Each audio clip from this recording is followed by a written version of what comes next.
तौर पर ये काफ़ी इम्पोर्टेंट बात है। चावला साहब का रिएक्शन साक्षी हम ले लेते हैं, काफ़ी देर से हमारे साथ हैं, उनको कहीं जाना भी है। चावला साहब, एक कंक्लूडिंग रिमार्क आपका, ये तो पूरा मिडिल क्लास को डिवोटेड हो गया सर, घटेगा तो बचेगा, तो मतलब जो इसकी गूंज है वो है middle class middle class middle class. जी देखिए शरद जी, क्या है कि इस देश का करीब करीब 65-70% इलाका जो है वो ग्रामीण क्षेत्र में आता है।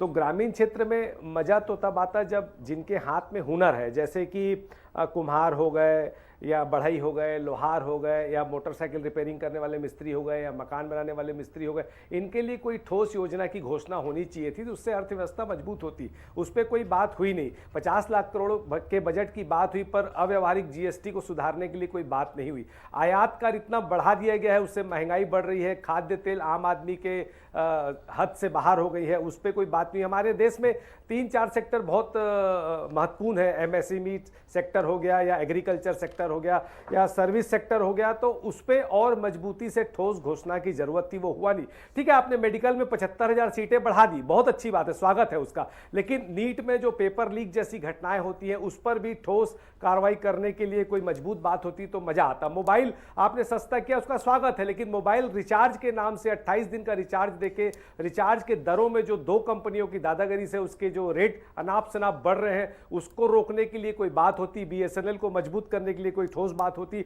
तो मजा आता। आज निजी बैंकों की जो दादागिरी बढ़ गई है, आपके सेविंग अकाउंट में आप इतना ब्याज नहीं दे रहे हैं, एफडी पे ब्याज नहीं दे रहे हैं, एटीएम निकासी पर आप वसूली कर रहे हैं, चेक पे वसूली कर रहे हैं, उस पर भी कोई बात होती, मजबूत बात होती, तो ऐसा लगता है कि सच में ये जो सरकार है ये मध्यम वर्ग की हितों की बात करती है। ऐसा मुझे कुछ दिखा नहीं है, तो इसलिए मैं कह सकता हूं कि ठीक है, घोषणा है और 2 राज्यों के चुनाव है, तो आपने घोषणा जरूर की है, पर ये नोटबंदी की तरह अव्यवहारिक मत रह जाए। जैसे नोटबंदी और जीएसटी में आपने बहुत बड़ी बड़ी बातें की थी, पर धरातल में वो चीजें दिखी नहीं। धरातल में दिखनी चाहिए, और निश्चित तौर पर साफ नियत मजबूत इरादे के साथ अगर क्रियान्वयन होगा, मेडिकल क्षेत्र में अच्छी व्यवस्था मिलेगी। आयुष्मान में जो व्यवहारिक दिक्कतें आती निजी अस्पतालों में और सरकारी अस्पतालों का क्या हाल है सब जानते हैं। सिर्फ कैंसर की दवाई नहीं, सारी दवाइयों पर छूट मिलती तो बहुत अच्छा लगता, और निश्चित तौर पर मैं दिल से स्वागत करता, इतना कह